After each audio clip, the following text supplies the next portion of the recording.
Halo, perkenalkan nama saya Julvan S. Peluter. Saya dari Universitas Indonesia Manado, Unti Manado, Prodi Teknik Elektro. Saya akan menjelaskan ujian literasi komputer. Jelaskan apa yang dimaksud dengan literasi teknologi dan informasi dan komunikasi.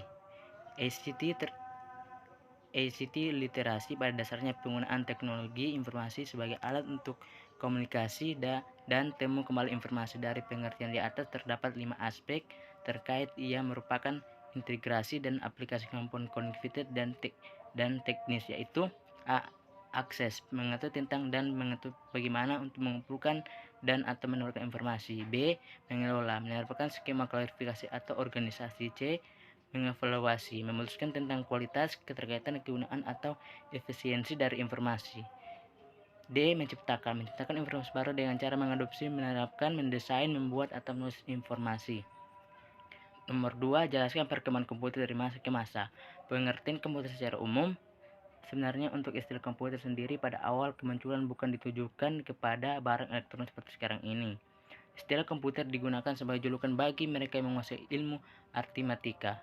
Baru setelah awal tahun 1987, istilah komputer mulai populer digunakan sebagai alat untuk mesin hitung dan praktis pada saat itu. Komputer sendiri di era globalisasi merupakan sebuah perangkat keras elektronik yang dimana memiliki fungsi sebagai alat bantu manusia dan melakukan sejumlah sistem data yang berisi sebagai macam perangkat lunak seperti aplikasi, komponen pendukung pada komputer seperti mouse, keyboard, CPU, dalam kurs interprosesor unit, otak garing, otak komputer tutup kurung. Digunakan sebagai alat bantu untuk mengoperasikan komputer. Komputer muncul pada hanya kebetulan saja. Dalam dunia teknologi tidak ada istilah kebetulan. Setelah kemunculan komputer, tentunya banyak yang menggunakan studi lanjutan dan perkembangan dari teknologi tersebut. Ilmuwan kemudian membuat ilmu komputer atau komputasi.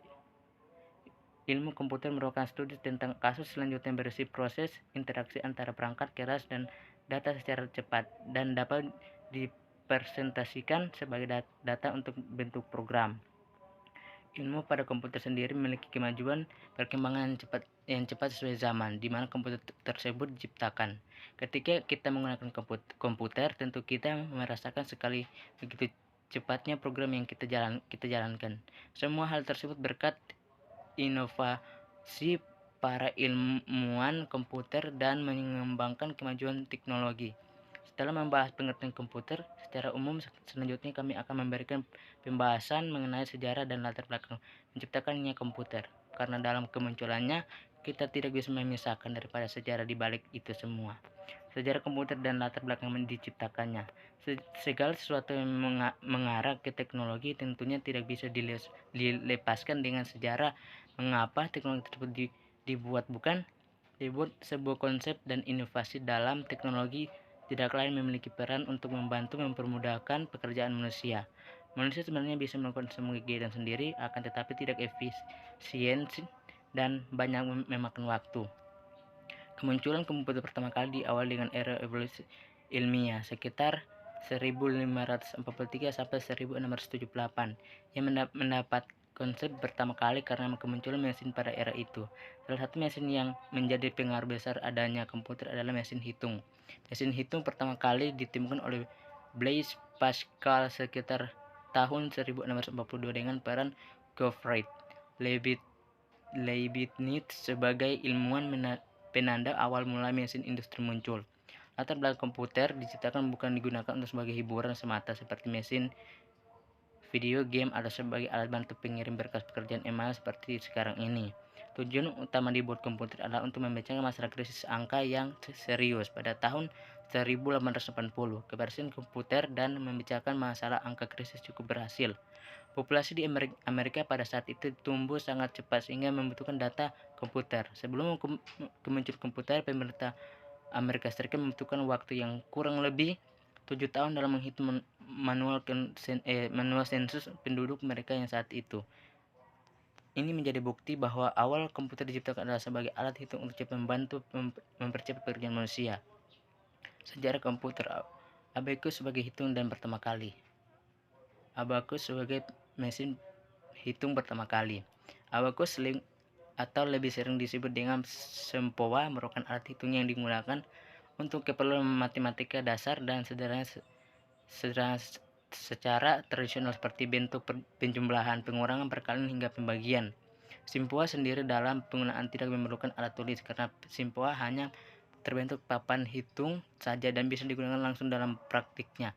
Dalam sejarah belum ada validasi mengenai asal-usul simpoa. Namun simpoa dipastikan pertama kali dibawa oleh para pedagang untuk kebutuhan alat hitung mereka. Menurut sejarawan, sempoa pertama kali ditemukan di Cina. Akan tetapi sebagian sejarawan percaya bahwa bangsa Romawi yang pertama kali mengenalkan sempoa ke Cina, sehingga digunakan untuk pedagang di saat itu. Generasi komputer dari masa ke masa. Komputer generasi pertama ditandai dengan menggunakan tabung vakum tebal. Komponen elektronik yang digunakan adalah tabung elektrostatik dalam kurung tabung sinar katoda tutup kurung. Contoh komputer generasi pertama adalah EDSAC 1949, EDFAC dan LEO 1951, UNIVIC 1951. Generasi ini berlangsung hingga akhir tahun 1050-an dengan memiliki fitur luar biasa seperti A. Komponen pembuatan komputernya sangat mahal mengingat keterbatasan alat pada generasi tersebut belum canggih saat ini. B. Karena tabung pada komputer yang digunakan terlalu besar, maka komputer menjadi panas atau overheating sehingga memerlukan housing khusus. C. Media penyimpanan pada generasi komputer pertama adalah drum magnet.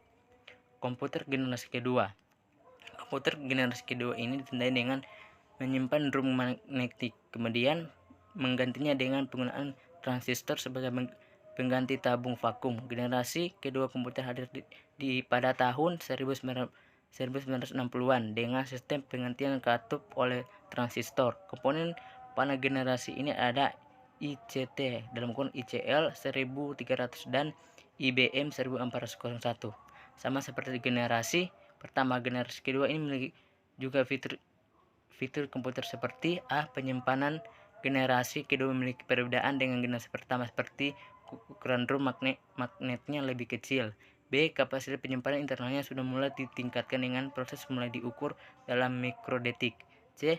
Cold storage mengambil alih peran drum magnetik sebagai penyimpanan utama. Komputer generasi ketiga. Kedatangan komputer generasi ketiga menjadi tonggak dalam evolusi komputer dunia. Kemajuan komputer di generasi sebelumnya sangat signifikan dan membutuhkan biaya yang sangat mahal, membuat banyak organisasi untuk menuai manfaat yang tidak diragukan lagi. Karena harga produksi yang tinggi membuat para ilmuwan untuk memanfaatkan kinerja mesin sebaik mungkin. Hal ini menjadi sejarah lahirnya bisnis biro jasa komputer untuk pertama kali. Banyak sekali komputer yang dikuasai oleh perusahaan lain. Selain periode ini berlangsung, fitur yang dihasilkan oleh generasi ketiga adalah sebagai berikut. A. Pengurangan bentuk pada komputer menjadi lebih kecil. B. Faktor kinerja biaya naik secara signifikan. C. Peningkatan kapasitas memori inti pada internal lebih baik dibandingkan dengan sebelumnya. D. Telah digunakan penyimpanan berupa hard disk dibandingkan dengan generasi sebelumnya menggunakan drum magnet. E. Kecepatan prosesor dinilai dalam nanodetik, yaitu sekitar 1000 mikrodetik. F. Awal mula muncul penggunaan program bahasa tingkat tinggi menjadi umum seperti COBOL, FORTRAN, dan PL-I. G. Fasilitas komunikasi terbatas menjadi mudah diakses. Komputer generasi keempat. Yang membedakan dengan generasi sebelumnya, pada generasi ini sudah mulai ditemukan fitur arsitektur standar yang menyediakan mobilitas sistem yang lebih besar. Pengenalan teknologi mikro pada generasi ini hadir memunculkan ketersediaan pada komputer mikro dan penggunaan kata cerdas. Generasi keempat memiliki fitur unggulan seperti pengurangan bentuk komputer berkelanjutan dengan generasi ketiga, harga dan kinerja menjadi lebih baik dari sebelumnya. Perangkat keras pada generasi ini sudah mulai masuk beroperasi di lingkungan perkantoran. Drive penyimpanan memiliki kapasitas sekitar 100-500 MB. Komputer pada generasi ini sudah mulai populer digunakan sebagai barang elektronik pribadi di lingkungan rumah.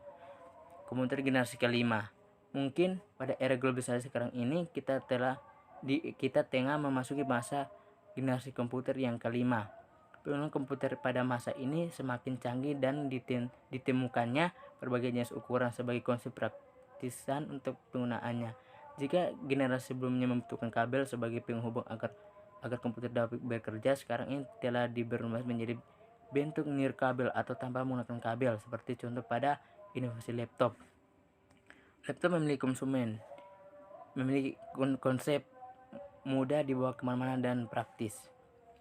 Dijelaskan teik dalam segala aspek kehidupan.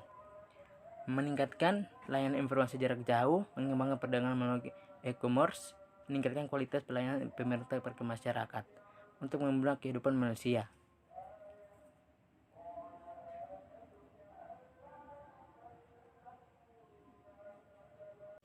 Itulah yang jadi penjelasan saya dalam ujian literasi teknologi.